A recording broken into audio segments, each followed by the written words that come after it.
Adas a souri hier pour la première fois depuis 17 jours. Elle lui a dit « J'ai confiance qu'en vous ». Le fait qu'il est venu vers elle, l'a prise dans ses bras, lui a regardé les yeux dans les yeux en lui disant « Je vais agir », c'était quelque chose d'extraordinaire.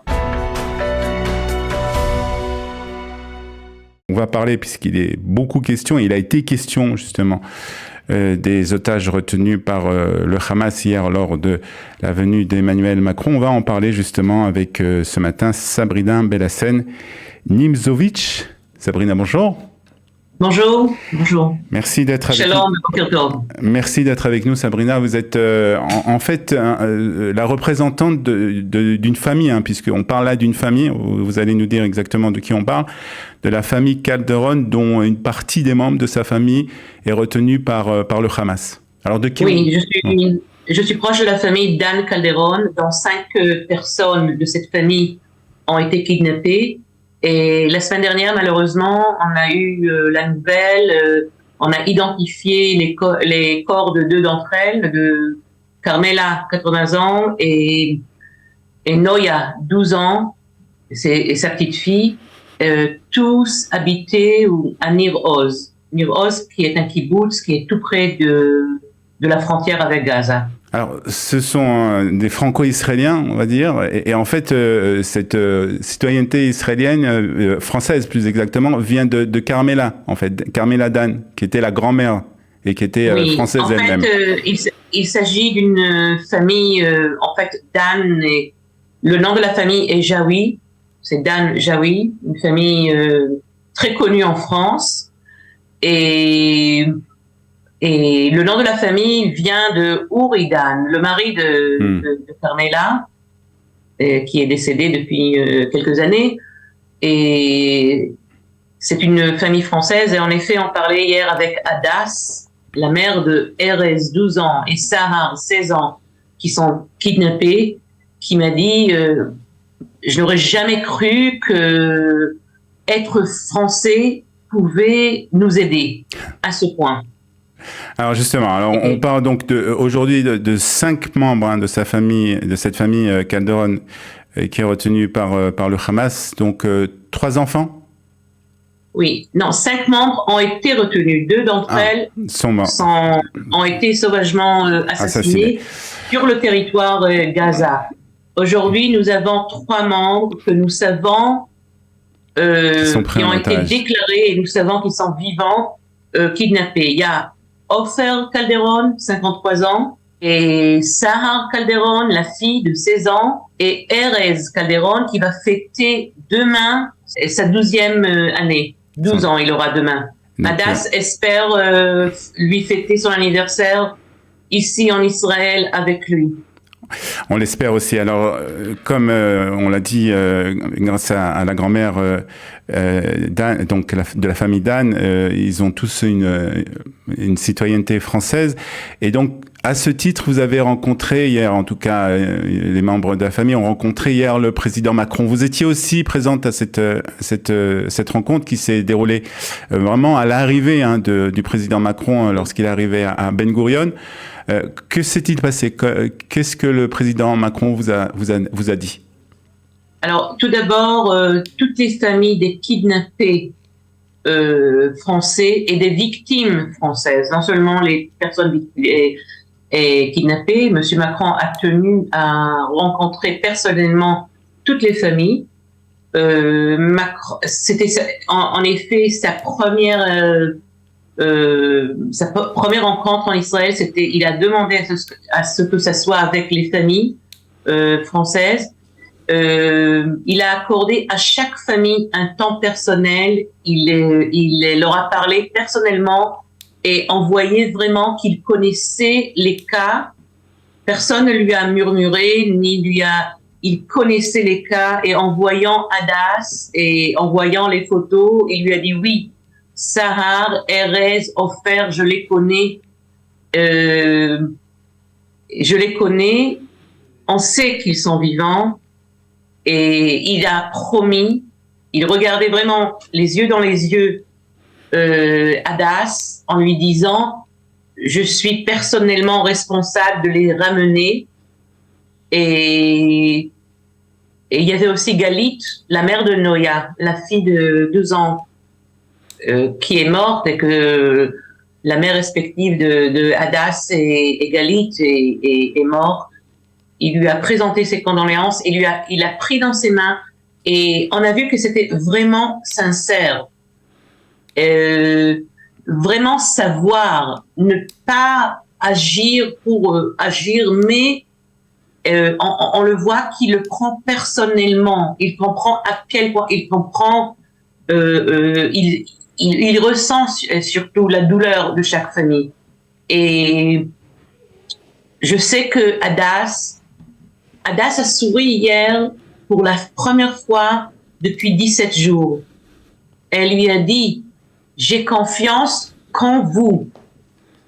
Et le fait qu'il est venu vers elle et la prise dans ses bras, lui a regardé les yeux dans les yeux en lui disant je vais agir, et c'était quelque chose d'extraordinaire, et ça a donné beaucoup d'espoir à toutes les familles là-bas. Et malheureusement les familles victimes étaient là pour soutenir les autres familles, et c'était douloureux. Il y avait beaucoup de pleurs, mais d'autre part, ça nous a donné beaucoup d'espoir. Alors, c'est vrai que ces paroles sont très importantes. Ce soutien est vraiment capital de la part de l'État français, de la République française et de Emmanuel Macron. Mais à part ce soutien qui est encore une fois vraiment très important, est-ce que vous savez s'il y a des actions, des négociations qui sont entreprises par le Quai d'Orsay, par le président Macron, par des représentants français, d'une manière ou d'une autre avec le Hamas? Je ne sais pas exactement ce qui est fait, parce que tout est top secret, et j'espère que ça le restera. Mais M. Macron nous a promis déjà vendredi, lors de la rencontre vidéoconférence, et encore hier, qu'il y a des conversations, il y a des pistes, il y a une piste de connexion directe avec le Hamas, mais ils n'en pouvaient pas dire plus, et on le comprend très bien.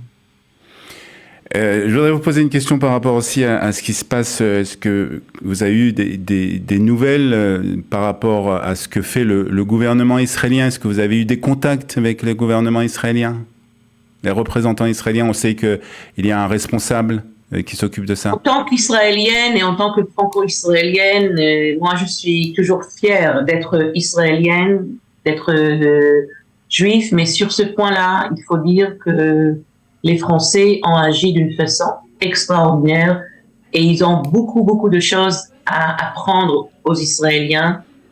Je sais que nous sommes dans un état de chaos, mais pour vous dire s'il y a eu une approche, oui, il y a eu une approche. Mais quelle approche?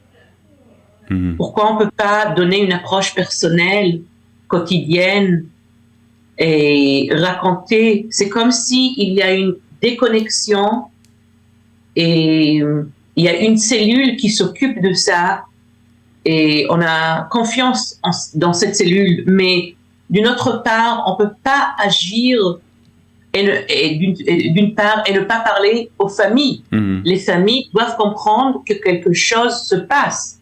Il ne faut pas se fier aux médias. On ne doit pas apprendre des médias que quelque chose est fait. Il faut leur donner confiance. Ce sont des enfants, ce sont des bébés, ce sont des personnes âgées qui sont kidnappées. On ne sait même pas dans quelles conditions, malgré le fait qu'hier, cette Yocheved Lifshitz de 85 ans nous a un petit peu raconté, mais on ne peut pas se fier à ça. Elle était dans une cellule avec 5 personnes. Qu'est-ce qui se passe avec les autres? On n'a aucune nouvelle. Et je crois que le gouvernement israélien et cette cellule doivent comprendre très bien qu'il faut créer un lien avec les parents. Avec tous les parents, bien sûr. Et les reconforter. Et ça n'existe pas. Alors, je comprends que le gouvernement français a à s'occuper seulement de 9 kidnappés ou de 30 familles de victimes qui ont été déjà massacrées. Nous, on a et plus de Énormément. 1400 morts, et il y a encore des corps qui n'ont pas encore été identifiés, 220 kidnappés, une centaine ou 200 personnes disparues. Je sais que c'est beaucoup à gérer, mais on a assez de personnes qualifiées qui puissent se consacrer aux parents. Et encore une question, Sabrina, par rapport à ce on avait entendu justement lorsqu'on avait parlé d'une libération, en tout cas d'une partie des otages qui ont une double nationalité. On avait parlé que cette sélection, entre guillemets, était pas acceptable. Certains Israéliens, en tout cas, ont fait ces déclarations. Qu'est-ce que vous en pensez? Et moi, je représente Hadas, et ce qu'elle ressent et ce qu'elle dit, je crois qu'elle a un bon sens de la réalité. Ce qu'elle dit, c'est que tout d'abord, il faut libérer les otages. Nous occuper du Hamas, notre vengeance, et ce n'est pas une vengeance parce que nous n'allons pas agir en tant que vengeance. Nous allons agir comme il le faut. Mais il faut tout d'abord libérer les otages. Parce qu'on sait avec qui on a affaire. On a affaire avec des monstres. Une fois Tsahal dans le territoire du Gaza, il n'y aura plus d'otages. On parle de 220 personnes. Et il faut dire que nous sommes un peuple qui célèbre la vie. Il ne célèbre pas la mort. Nous ne sommes pas comme les musulmans qui sortent dehors en dansant ou en distribuant des bonbons à chaque fois qu'il y a des morts parmi nous. Quand nous, on entend qu'il y a des morts parmi l'autre camp, on ne le fait pas. Nous, on célèbre la vie. Alors, il faut tout d'abord libérer les otages. Français, Israéliens, Américains, n'importe, il faut les libérer. Il faut penser aux bébés. On sait qu'il y a des bébés de quelques mois et même de quelques jours. Il faut libérer les personnes âgées. Il faut libérer les enfants. Il faut libérer les personnes blessées. Il y a des blessés graves qui ne vont pas supporter tout ce temps-là. Alors, tous ceux qui se croient experts en la matière, personne n'est expert en la matière. Okay? Tous ceux qui ont une volonté de vengeance, qui se les gardent dans leur ventre maintenant. Maintenant, on a une autre mission qui est beaucoup plus importante, c'est de sauver la vie. Et ne pas oublier, Ametzil nefesh achat miYisrael, keilu etzil olam umlo'o. Même si on parvient à sauver une personne, c'est comme si on a sauvé tout Israël, tout le monde. Alors, il faut le comprendre. On a assez de tous ces experts qui papotent au long de la journée sur les plateaux de télévision. Où étaient tous ces experts du Shabak, du Mossad, les responsables? Et en temps réel, pendant quelques heures, il y avait une déconnexion totale. Où ils étaient? Maintenant, il faut pas penser tactiquement à que Tsahal va faire. On a un Ramatkal qui est extra, il faut lui donner tout son crédit, qu'il sait ce qu'il fait. Moi, personnellement, j'ai 2 soldats qui sautent en front.